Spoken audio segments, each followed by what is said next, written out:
People who work around billionaires. What stuff have you seen? I used to work deck crew for a mega yacht company that managed charter yachts for ultra-wealthy clients. Not the flashy influencer rich. I mean the kind of rich where helicopters landing on the yacht was treated like someone ordering Uber Eats.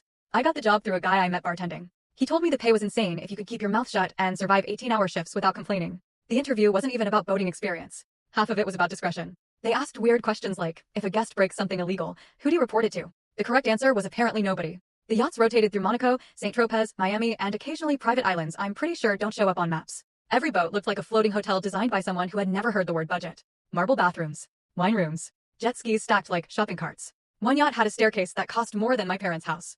Most guests barely acknowledged crew existed. You learned to become invisible fast. Refill drinks before they asked. Open doors before they reached them. Hear everything and react to nothing. One charter was this tech billionaire in his early 40s. Quiet guy.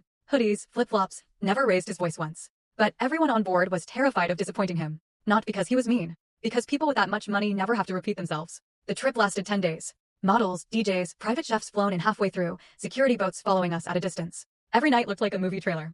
Fireworks off the back deck. Champagne sprayed into the ocean. Guests disappearing below deck until sunrise. Then around day 7, something weird happened.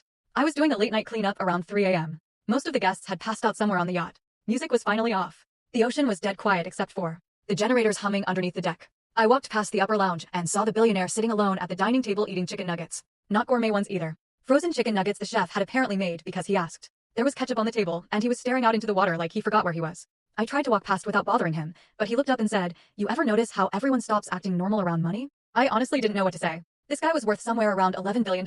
I'd seen 3 women cry earlier that week because he forgot their names. And now he was sitting barefoot on a yacht the size of a cruise ship eating chicken nuggets out of a ceramic bowl. I just said, I guess so. He nodded and picked up another nugget. Then he said, sometimes I miss when people argued with me. That sentence stuck with me harder than anything else I saw on those boats. Harder than the celebrities. Harder than the parties. Harder than the money. Because he didn't say it dramatically. He said it like someone talking about an old friend they accidentally lost touch with.